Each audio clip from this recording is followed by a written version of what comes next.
हमारे धर्म ग्रंथों में एक आदर्श नेता के, एक नेतृत्वकर्ता के जो गुण बताए हैं, उसमें कहा गया है, दातृत्वम प्रिय वक्तृत्वम धीरत्वम उचितज्ञता अभ्यासेन न लभ्यन्ते चत्वारः सहजा गुणा। अर्थात दान देने की एक आदत, सदैव प्रिय बोलना, धैर्यवान और मजबूत ज्ञान तथा एक निर्णय लेने की क्षमता, जिस व्यक्ति में ये सहज रूप से गुण होते हैं, जो कभी अभ्यास के द्वारा भी अर्जित नहीं किया जाता, जिसके अंदर ये सहज गुण है, वही एक आदर्श नेतृत्व करता है। हमारे पुराणों में वर्णित राजा मनु से लेकर के क्षिप्त विक्षिप्त ययाति अष्टक सागर भगीरथ हरिश्चंद्र, राजा दशरथ, राम कृष्ण पांडु युधिष्ठिर, अशोक चंद्रगुप्त, शिवाजी, महाराणा प्रताप, न जाने कितने लोग, इन सभी इस राजाओं ने राजनीति की हमेशा शिक्षा ली है। प्राचीन भारत में अशिक्षित व अज्ञानी व्यक्ति सिंहासन पर नहीं बैठाए जाते थे। उनके लिए शस्त्र और शास्त्र दोनों की शिक्षा अनिवार्य होती थी। महाभारत के शांति पर्व में एक श्लोक में पितामह भीष्म कहते हैं, हे युधिष्ठिर, तपस्वी राजा वेद को परमेश्वर की निःश्वास भूत प्राणी मानते हैं। यजुर्वेद में बताया गया है कि ईश्वर की आज्ञा है कि केवल वही राजा या राजनेता के पद के योग्य है जो स्वयं श्रेष्ठ गुणों से संपन्न हो, वेद विद्या का ज्ञाता हो तथा धर्मनिष्ठ होकर विद्या एवं सुख की समृद्धि को यानी उसका वर्धन करने वाला हो, अविद्या व अधर्म का नाश करने वाला हो। सत्युग हो या द्वापर हो या त्रेता का काल हो, हर काल में जब भी अधर्म का बोलबाला हुआ, तब तब धर्म प्रिय राजाओं ने उसका विरोध किया और अंततोगत्वा ऐसे महान लोगों की विजय हुई।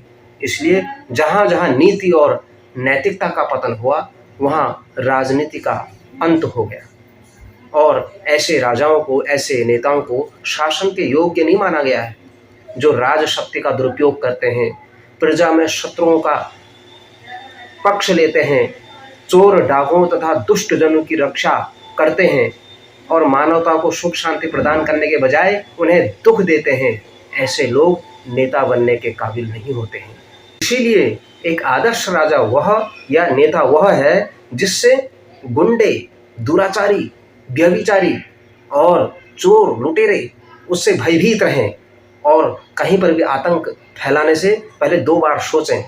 यह एक आदर्श नेता होता है और इसलिए प्रजा संस्कृति का जो निर्वाह करता है और वही सच्चा राजधर्म कहलाता है। इसलिए वेदों में राजा का राजधर्म कहा गया है, यानी नेता का एक राजधर्म क्या होना चाहिए, यह सब देखना चाहिए। आज हम देखते हैं कि हम वर्षों तक, सदियों तक विदेशी आक्रांताओं के अधीन रहे। हमने बहुत लंबे हजारों वर्ष तक संघर्ष किया, लेकिन भारत की संस्कृति ऐसी रही कि हम उन कभी नष्ट नहीं कर सके। और सबसे बड़ी बात, हमने अपनी स्वतंत्रता को, इस देश की संस्कृति को आचरण में ला करके उसको हमेशा जीवित रखा।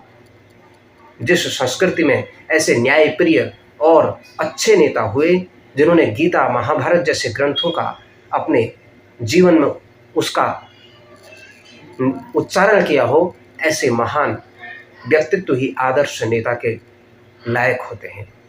जिस संस्कृति में माता, पिता, वृद्धजनों और निर्बल असहाय लोगों का सम्मान होता है, उनके सुख और शांति की कामना होती है, और जो ऐसा करता है और संपूर्ण पृथ्वी को अपना कुटुंब मानता है, वही सच्चे राजनेता का एक लक्षण होता है।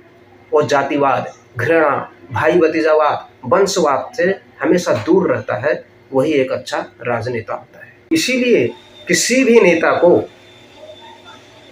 हमेशा ये ध्यान देना चाहिए कि उसकी भावनात्मक स्थिरता हो, उसका एक प्रभुत्व हो, उसके अंदर उत्साह हो, कर्तव्य निष्ठा हो, सामाजिक निर्भीकता हो, उसका आश्वासन करने का तरीका सत्य होना चाहिए, उसके अंदर विवेकशीलता हो, ऊर्जा से भरपूर हो, सहजता हो, विनम्रता हो, परिपक्वता हो, टीम भावना हो, सबको साथ लेकर चलने का उसका भाव होना चाहिए, उसका करिश्माई व्यक्तित्व होना चाहिए जिससे लोग उसके आचरण से, व्यवहार से सीखें लोग उससे, और हर परिस्थितियों पर नियंत्रण करने की क्षमता होनी चाहिए।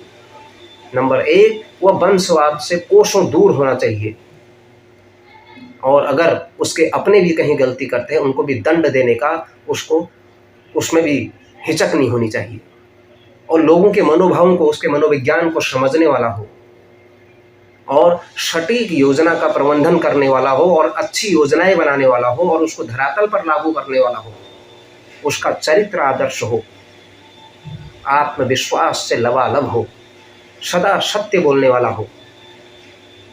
और एक आदर्श नेता वही है जो अंतिम व्यक्ति का उदय करता है, उसके अंदर सहनशीलता होती है, गुणों का खान होता है, और लोगों के अंदर प्रेरणा का सागर होता है।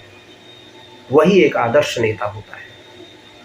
आज आप देख सकते हैं आपको समाज में किस प्रकार के नेतृत्व की जरूरत है, क्या उनके अंदर प्रबंधन की क्षमता है, उनकी कार्य क्षमता, उनकी कार्यशैली, उसका आकलन करें, देखें क्या हमारे आसपास किस प्रकार के नेता रहते हैं, किस प्रकार का नेतृत्व हमको चाहिए। इसलिए एक आदर्श नेता के जो गुण बताए गए हैं हमारे सत्युग से लेकर के आज तक, वो सब वेद आधारित, पुराण आधारित और हमारे धर्म ग्रंथों पर सब पूरा विस्तार से उसका वर्णन किया गया है। इसलिए आदर्श नेता बनना है तो इन गुणों को अपनाना ही पड़ेगा। नमस्कार।